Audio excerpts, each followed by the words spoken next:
السلام علیکم خواتین و حضرات، آج میں آپ کو ایک سچی خوفناک کہانی سناتا ہوں۔ یہ ایک سچی کہانی ہے جو ایک ریٹائرڈ فوجی کے ساتھ پیش آیا، اسی کی زبانی سنتے ہیں۔ میرا نام حسیب ہے، 30 سال کی عمر میں فوج سے ریٹائر ہو گیا۔ میں فوج میں باغبانی کا کام کرتا تھا، تو ریٹائرمنٹ کے بعد یہی کام ڈیفنس کے بنگلوں میں کرنے لگا۔ پنشن اور 3 بنگلوں میں مالی کا کام کرنے سے میرا گزر اچھا ہو رہا تھا۔ میں صبح سے شام تک گھاس، جھاڑیوں، پودوں، درختوں اور پھولوں کی آبیاری میں مصروف رہتا تھا۔ میں محنت سے کام کرتا تھا، لہٰذا سارے مالک مجھ سے مطمئن تھے۔ ایک دن میں کام میں مصروف تھا کہ میں نے دیکھا کہ اس بنگلے کا مالک گارڈن میں گھوم رہا ہے اور ایک درخت جس کے پتے بہت جھڑتے تھے اسے غور سے دیکھ رہا ہے۔ کچھ دیر بعد وہ میرے پاس آئے اور کہا، حسیب خان، یہ درخت گندگی بہت کرتا ہے، پتے ہر وقت گرتے رہتے ہیں، اس میں پرندے بھی زیادہ آتے ہیں، کوئی پھلدار بھی نہیں ہے۔ ایسا کرو کہ اس درخت کو کاٹ دو، اس کی جگہ کسی پھل کا پودا لگا دیں گے، اتنا گند بھی نہیں ہوگا۔ میں نے کہا، ٹھیک ہے، میں کل کلہاڑی لے کر آؤں گا اور اس درخت کو کاٹ دوں گا۔ اس کے بعد مالک گھر میں چلا گیا اور میں اپنے کام میں لگ گیا۔ جاتے ہوئے میں نے اس درخت کا بغور جائزہ لیا۔ یہ درخت تقریباً 15 انچ موٹا تھا، اس کی ڈالیاں پھیلی ہوئی تھیں اور اس کے پتے خوب جھڑتے تھے۔ اس درخت کے نیچے گھاس بھی نہیں ہو رہی تھی، جبکہ میں یہاں پانی برابر ڈالتا تھا۔ اس دن گھر جا کر میں نے اپنی کلہاڑی کو تیز کیا، ایک رسی کا بنڈل لے کر دونوں چیزوں کو ایک جگہ رکھ دیا کہ کل جاتے ہوئے بھول نہ جاؤں۔ رات کو میں اپنے معمولات سے فارغ ہو کر سونے کے لیے بستر پر لیٹا اور نیند کا انتظار کرنے لگا، مگر نیند نہیں آ رہی تھی۔ کافی دیر کے بعد نہ جانے کب آنکھ لگی، میری آنکھ اچانک ایک جھٹکے سے کھل گئی اور کمرے میں ہندوؤں والے گونگے اور سینگ جو وہ اپنے مندروں میں بجاتے ہیں بجنے لگے۔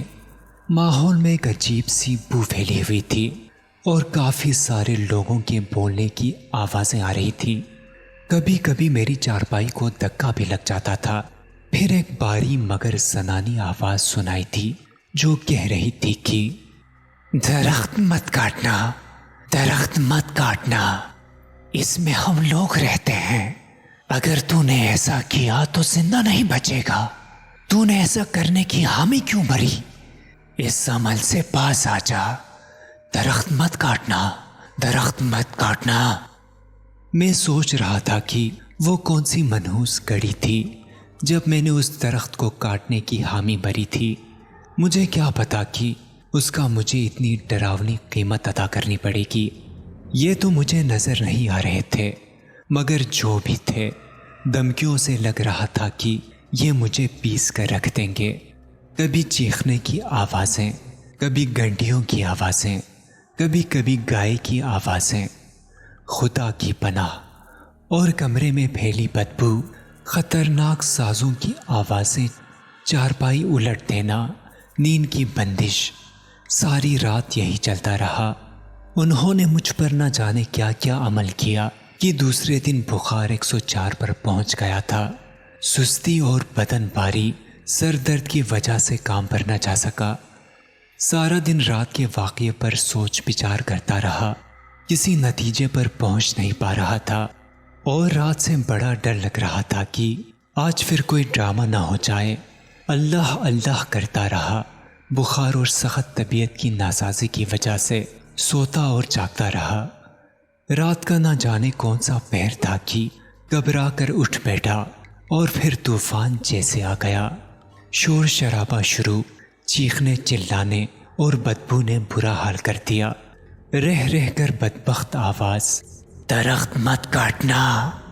میں نے چیخ کر کہا، ہاں ہاں، میں درخت نہیں کاٹوں گا، معاف کر دو، معاف کر دو۔ اس کے بعد میں بے ہوش ہو گیا۔ ہوش آیا تو صبح ہو چکی تھی۔ طبیعت سخت خراب تھی، لیکن میں ہمت کر کے اٹھا اور بنگلے پر پہنچ گیا۔ خوش قسمتی سے مالک گھر پر مل گیا۔ میں نے اس کو 2 راتوں کی داستان سنائی کہ میرے ساتھ کیا ہوتا رہا ہے۔ وہ بڑا پریشان ہوا۔ میں نے کہا کہ میں اس درخت کو نہیں کاٹوں گا۔ پھر اس درخت کے پاس گیا اور وہاں کھڑے ہو کر کہا کہ مجھے معاف کر دو، میں نے درخت کاٹنے کا سوچا تھا، اب میں باز آ گیا ہوں اور یہ درخت نہیں کاٹوں گا، مجھے معاف کر دو۔ یہ بول کر میں گھر آ گیا۔ اس رات میں نے بڑے سکون سے گزاری، کوئی مسئلہ نہیں ہوا۔ 2 دن کے بعد میں ٹھیک ہو گیا اور کام پر جانے لگا۔ اب میں اس درخت کو اچھے سے پانی دیتا ہوں اور سکون میں ہوں۔ دوستوں، ہم امید کرتے ہیں کہ ہماری آج کی ویڈیو آپ کو پسند آئی ہوگی۔